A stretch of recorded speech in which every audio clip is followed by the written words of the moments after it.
They thought he was done. A retired war dog, wounded and forgotten by the world he once protected. But when a teenage hiker vanished in the unforgiving mountains, this old K9 didn't hesitate. He remembered something no human did. He led them into the snow. And what he uncovered wasn't just a missing boy. It was a truth the military tried to bury. This is the story of Diesel, the one-eyed K9 hero who carried pain, memory, and a mission no one else could finish. Welcome to Heroic Animals, the channel where we bring you real and inspired stories of the animals that changed lives, defied fate, and reminded us what courage truly means.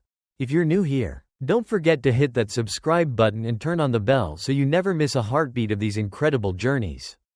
Now, let us take you into the snow-covered silence of the Rockies, where a scarred war dog named Diesel found not only a lost boy, but a buried truth that stunned a nation.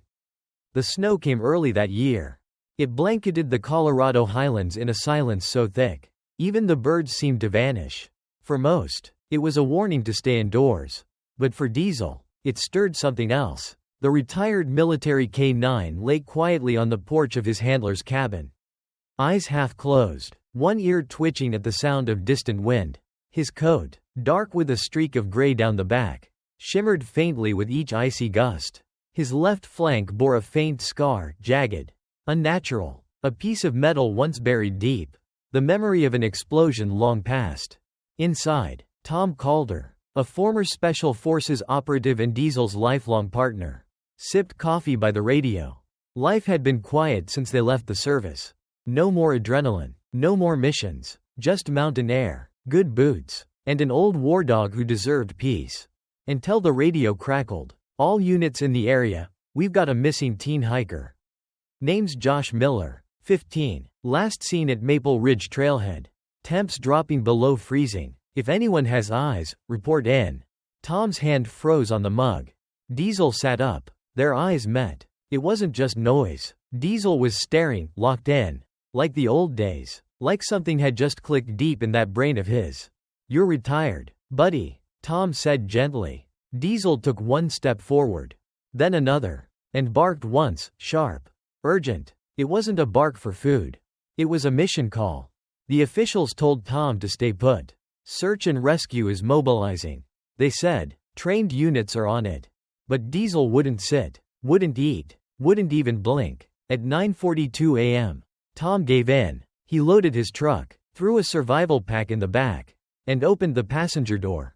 Diesel leapt in before he could even say, go. They started at Maple Ridge, where the trail forked into three paths. Local volunteers had already searched the obvious routes. No tracks, no gear. Tom knew the area, but Diesel knew something more. He sniffed the air, took a few slow steps down the narrowest trail, the one nearly swallowed by trees. Then took off. Tom barely kept up. The trail twisted into a game trail, then into something almost invisible, only animal prints and wind-scattered snow. Diesel didn't hesitate, not once. He pressed forward, then stopped at a patch of ice near a cluster of pine.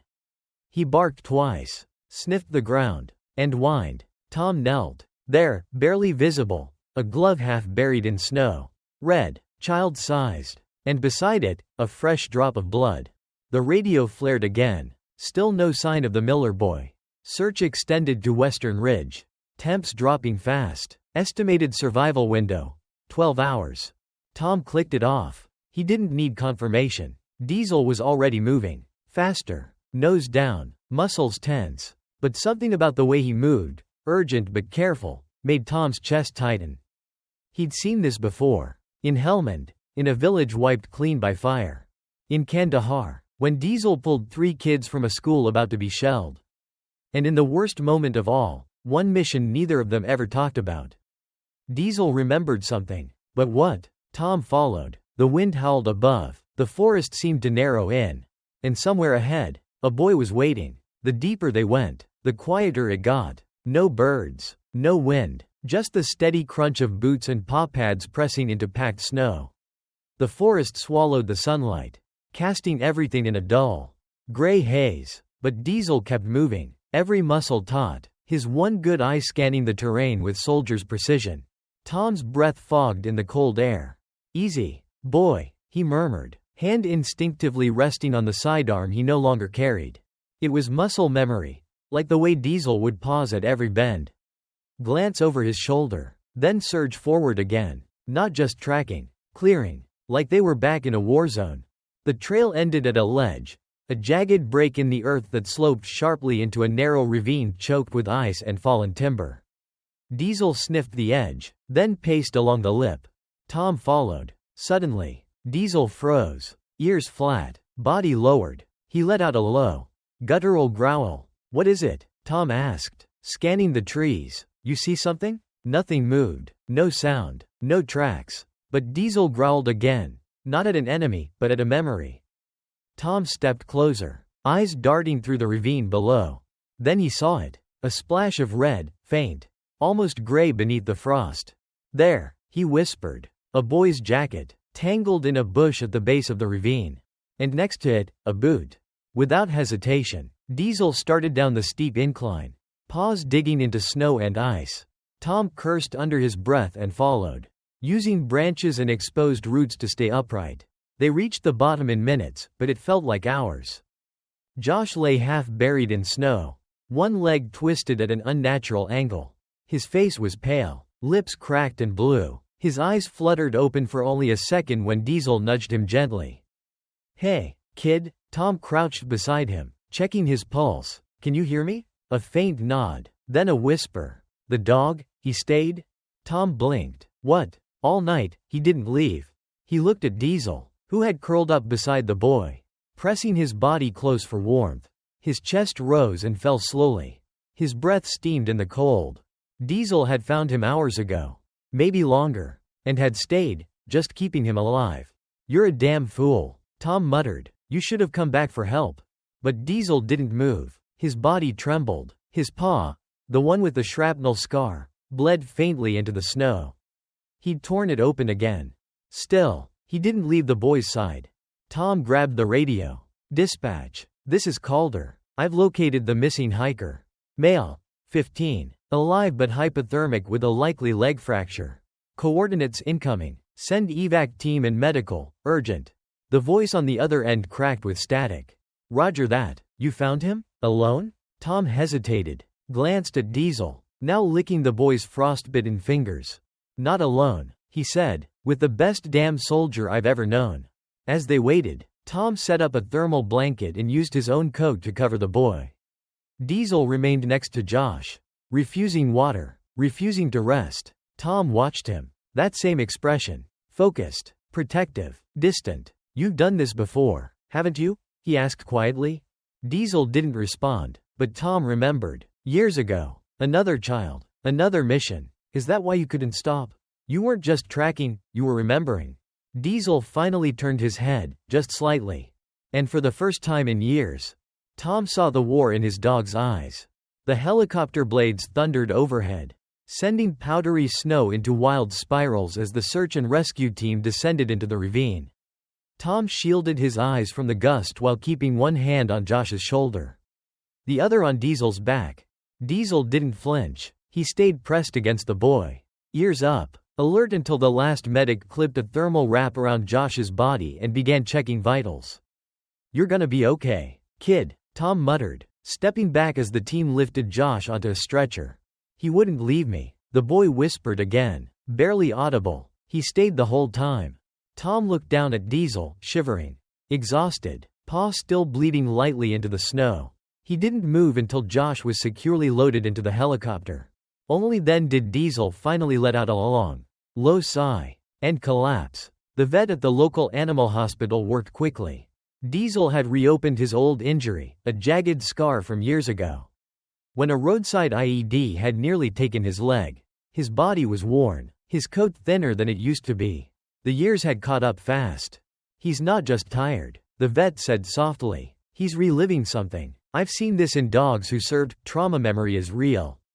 Tom nodded but said nothing. His mind was turning, faster than he liked. Something about all this felt too familiar.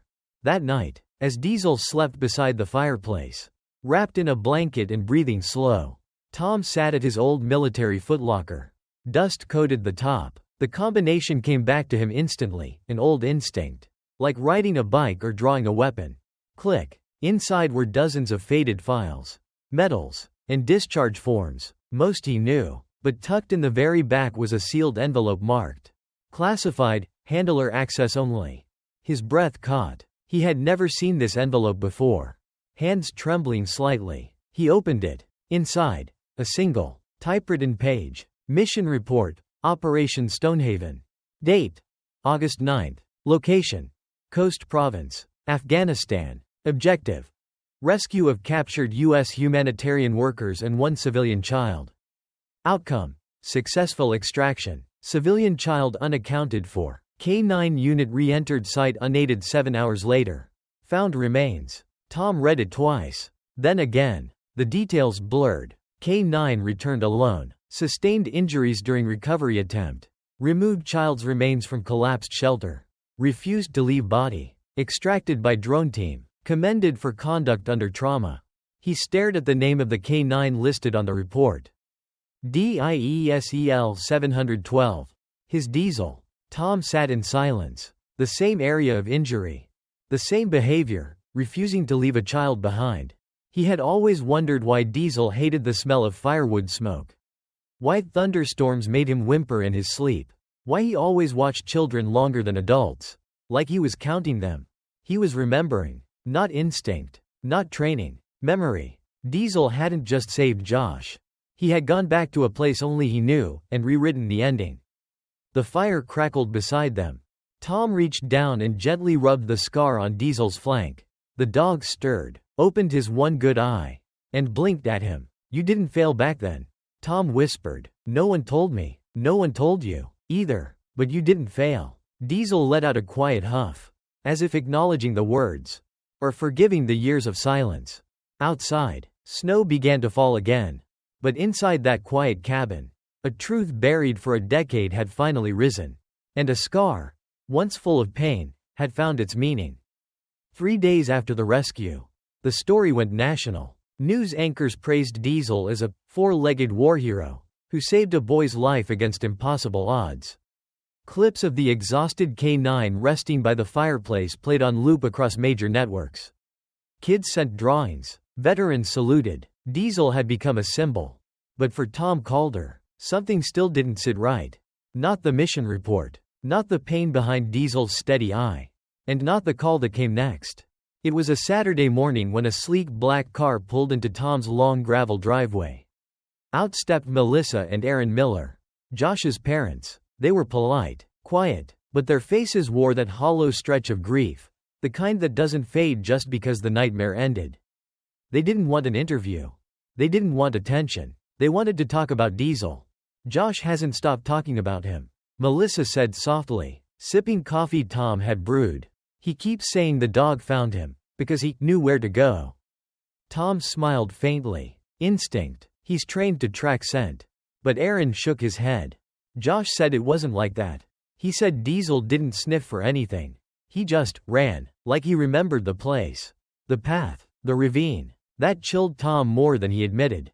Then Melissa reached into her purse. There's something else. She handed him a faded, creased photograph. Color washed out. Edges curled. It showed a group of aid workers standing with a few local children in the mountains of Afghanistan. In the background, a soldier kneeling beside a small boy. And beside them, a German shepherd.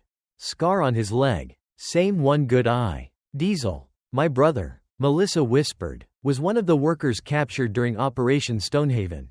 He didn't make it, but he always talked about the dog that tried to save them. The one that carried a wounded child out of the rubble. Tom stared at the photo. It wasn't just similar. It was him. Diesel had been there. Josh, he's never seen this picture? Tom asked. Melissa shook her head. No, we didn't even know this existed until after the rescue. My mother had kept it buried in an old box. But Josh said, the moment he saw Diesel, he felt safe, like he knew him already. That night, after the Millers left, Tom placed the photo beside Diesel's bed. The dog sniffed it once, then rested his chin beside it. He didn't wag, didn't move, just looked at Tom with eyes full of something more than understanding.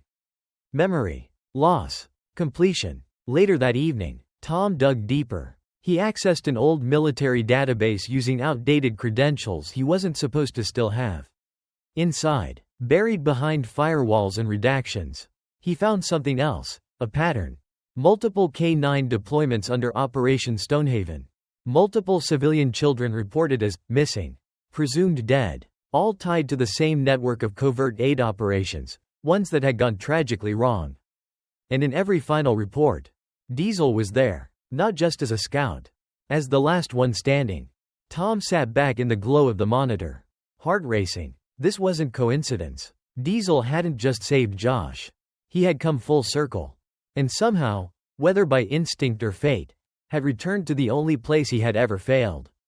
And made it right. The knock came just after midnight. Tom had fallen asleep beside the fireplace. Diesel curled up at his feet, the glow from the dying embers flickering across the cabin's wooden walls. The sound was deliberate, not frantic, not casual, just official. He opened the door cautiously, half expecting reporters or another well-meaning neighbor with fresh-baked thanks. Instead, he found a man in a government overcoat. Clean cut, no smile. Badge flashed, then vanished just as quickly. "Mr. Calder," the man said, his voice clipped. "I'm Agent Lorne, Homeland Security." Tom's heart skipped, not from fear, from recognition. He'd heard the name before. "I'm off duty," Tom replied, arms crossed. "So is the dog." Lorne didn't blink. "Mind if I come in anyway?"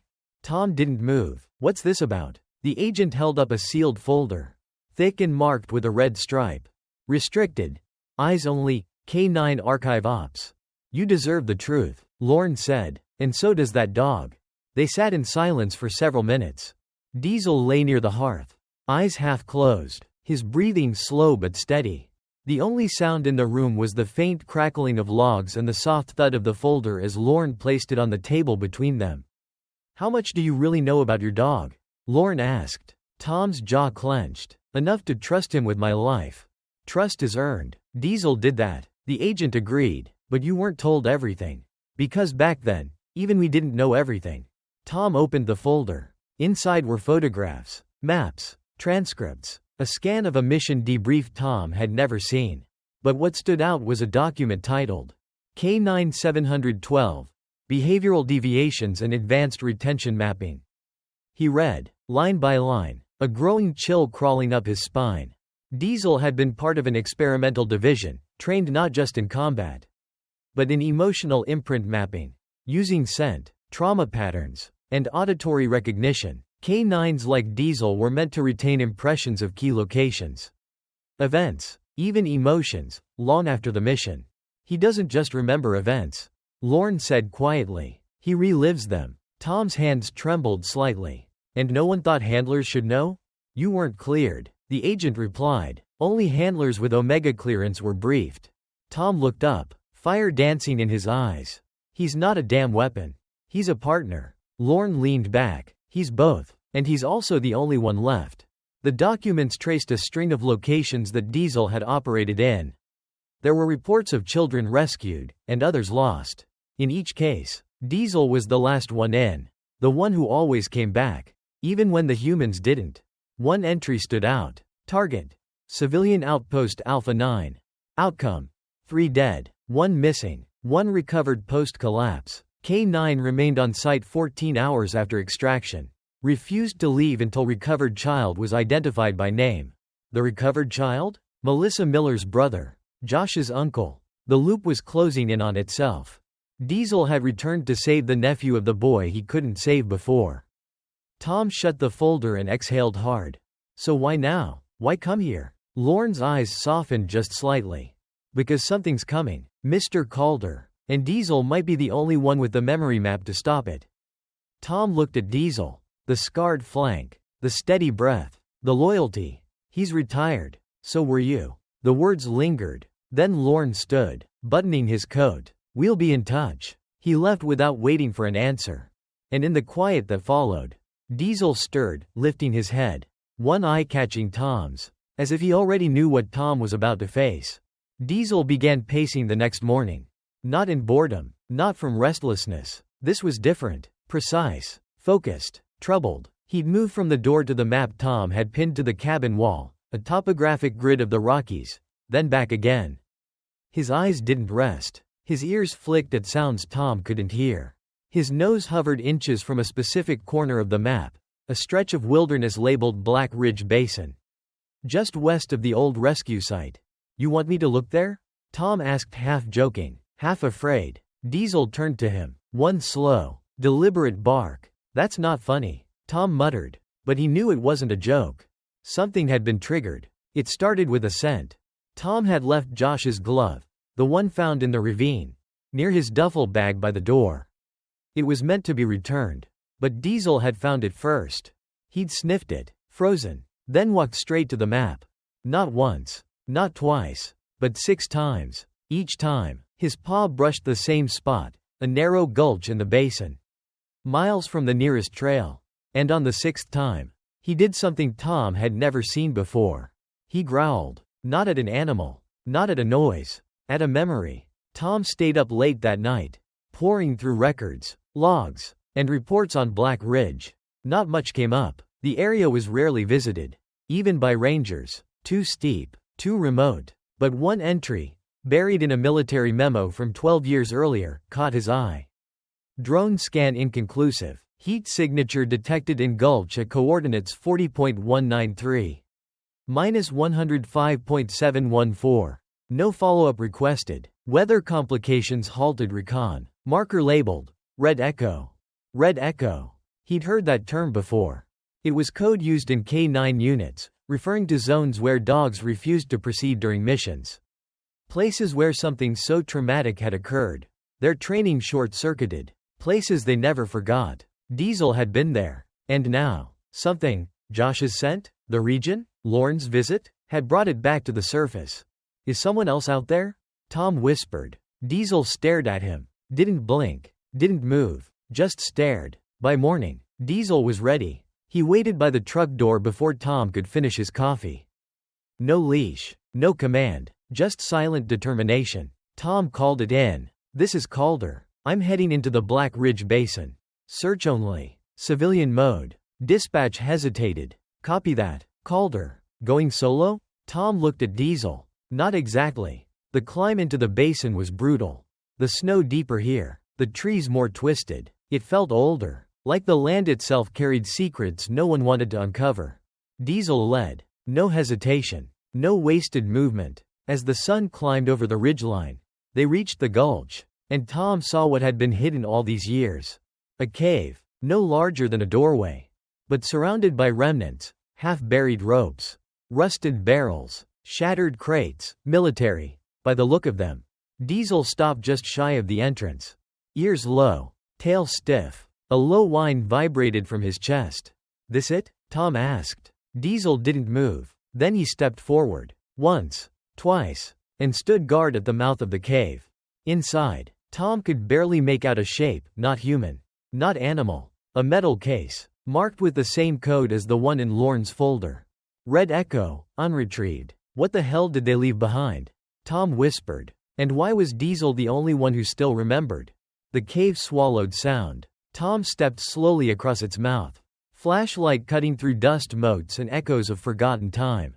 Diesel stayed behind him, close enough to touch, silent as shadow. The metal case sat in the center, half buried in debris. Frost lining its edges like veins. Military grade, titanium, hinges sealed but worn from time. A faded emblem on top. USMC K9 Archive, LEVEL5 restricted. Tom ran his hand across the lid. It was cold, heavy, and shaking slightly under his touch, or maybe that was just his pulse. You ready for this, boy? Diesel didn't bark. He pressed his paw gently against the box. A signal. Open it. It took Tom 10 minutes to force the seal. The cold air inside hit his face like a ghost, dry, sterile, preserved. Inside were 3 things. A military hard drive, labeled Operation Echo Trace. A black journal, pages yellowed with time. A child's bracelet, woven red and green. Too small for any wrist but a young one. Tom froze. He recognized the bracelet from the photo Melissa Miller had shown him. The little boy standing next to Diesel in Afghanistan. He wore this exact bracelet. You never forgot, Tom whispered. glancing at Diesel. Not for a second. But why was it here? Why was everything here? Tom opened the journal. The first entry dated 10 years back. We failed. We were told to leave the children. Dogs wouldn't move. Diesel kept dragging us toward the blast site. When he wouldn't stop barking, they tried to sedate him. He broke the leash. He pulled out one child. The rest, they buried the file. Said it never happened. Diesel never let go. He returned on his own months later during a mapping mission. Nobody knew he remembered. Nobody thought he'd find the cache. But he did. I'm locking it here. With the evidence. I'm done following orders that rewrite truth. The signature at the bottom sent a chill down Tom's spine. Lieutenant James Lorne. The same Lorne who'd stood in Tom's cabin 3 nights earlier. He lied to me, Tom murmured. He wasn't here to warn me. He was here to see if Diesel still remembered. If Diesel could still find the vault. If it was time to clean it up permanently.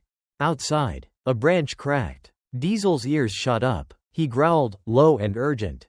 Tom killed the flashlight. There, beyond the cave's mouth, silhouettes. 2, maybe 3, moving without sound. Not hikers, not police. Military trained. We're not alone, Tom whispered. Diesel pressed against him, eyes sharp, his body tense like coiled steel. Tom slid the drive and journal into his pack and zipped it tight. The bracelet? He slipped it into Diesel's collar. Time to move. But as they backed into the dark, a beam of light cut across the cave, blinding. White hot, followed by a voice. Mr. Calder, the voice said through a bullhorn. You're in possession of classified federal property. Step forward. Bring the dog. Tom's breath caught. Not rescue. Not recovery. A retrieval unit. And they weren't planning on witnesses. Diesel growled louder now. Tom's mind raced. If Lorne had known about the cache, and the guilt, and still chose silence, then this wasn't about justice. It was about covering the past. He reached into his coat. No weapon, he hadn't carried one in years. But Diesel didn't need commands. He needed only one word. Home, Tom said. Diesel bolted. Not to attack. To lead. To get out. They sprinted into the forest, bullets slicing branches behind them. Diesel weaved like lightning, always 10 steps ahead, until Tom couldn't tell if they were being chased or hunted. But he clutched the journal like it was his life. Because maybe it was. And the world needed to know the truth his dog had carried in silence for a decade. Snow burned Tom's face as he stumbled through the tree line. Lungs aching, heart hammering in his chest. Diesel darted just ahead, a blur of fur and fire. Navigating the terrain like he'd rehearsed this escape his whole life. The forest roared behind them. Shouts, flashlights, gunfire swallowed by pine. But Diesel never slowed, not even as his injured leg dragged slightly. Not even when his breath wheezed through the cold. He had a mission, and this time, he would not fail. They reached the ranger outpost just after dawn, a wooden structure atop a frozen ridge. A place Tom knew had solar-powered comms, emergency channels, and, if they were lucky, an old satellite uplink. He burst through the door, nearly collapsing. Diesel followed, limping, his breath shallow now. Tom grabbed the emergency comm station, slammed the red key into the port, and hit broadcast. This is former Sergeant Tom Calder. Code 47 Bravo. I'm initiating a national distress report. This is about K9 Unit 712. Repeat, 712. I have documentation from Operation Echo Trace. Repeat, I have proof. He attached the hard drive. Then the journal. Then the live feed began to flicker onto a private military net. Down the mountain, they were being tracked. But now, the world was watching. As photos loaded, as entries scrolled, as the story of Diesel's sacrifice, his scars, his return, and the evidence of children left behind, was exposed on a secure channel and leaked to multiple allied networks. Tom turned to Diesel. He was lying now, eyes heavy, body trembling. But when Tom knelt down beside him, the dog did something that broke him. He nudged the bracelet in his collar toward Tom's hand. The same one he'd kept safe for years. The same one tied to the boy they'd lost, and the one they'd saved. You carried it longer than anyone, Tom whispered, his throat thick. You remembered when no one else did. Diesel wagged his tail, just once, and then, the eye closed. The breath stopped. The mission ended. News spread within hours. A rogue veteran, and his retired K-9 had unearthed one of the largest concealed military cover-ups involving abandoned civilian rescue attempts in modern history. There were hearings, investigations, honors posthumously given, but none of it brought Diesel back. Not the medals, not the headlines, not even the monument they built at the base of Black Ridge, a statue of a one-eyed German shepherd. Head bowed, paw resting on a child's bracelet. Tom visited often, sometimes with school groups, sometimes alone, but always with the same story. About a dog who carried memory like duty, who crossed mountains with nothing but instinct and pain, and who chose, one last time, to go back. Not because anyone told him to, but because he had unfinished business with the truth. 6 months later, a bill was passed in Congress. The K-9 Legacy Act, requiring transparency in military working dog missions and permanent housing for all retired units with full disclosure to their handlers. At the signing, Tom stood in front of the cameras, holding Diesel's tags. He never asked for recognition, Tom said. He just wanted to finish what others forgot. And across the country, families with long-buried grief finally had closure. Because one dog remembered, and wouldn't let the world forget. Thank you for staying with us until the end of this powerful story. Diesel wasn't just a dog, he was a guardian of truth, loyalty, and sacrifice. Stories like his remind us that some heroes walk on 4 legs, and never stop fighting. Even when no one is watching. If this story moved you, we invite you to subscribe to Heroic Animals for more stories that honor the animals who changed lives. Speech Balloon. What are your thoughts about Diesel's journey? Did it leave you speechless too? Share your feelings in the comments below. We'd love to hear your perspective. And don't forget to like, share, and keep the legacy of these silent heroes alive. Until next time, stay kind, stay strong, and never underestimate the heart of a hero.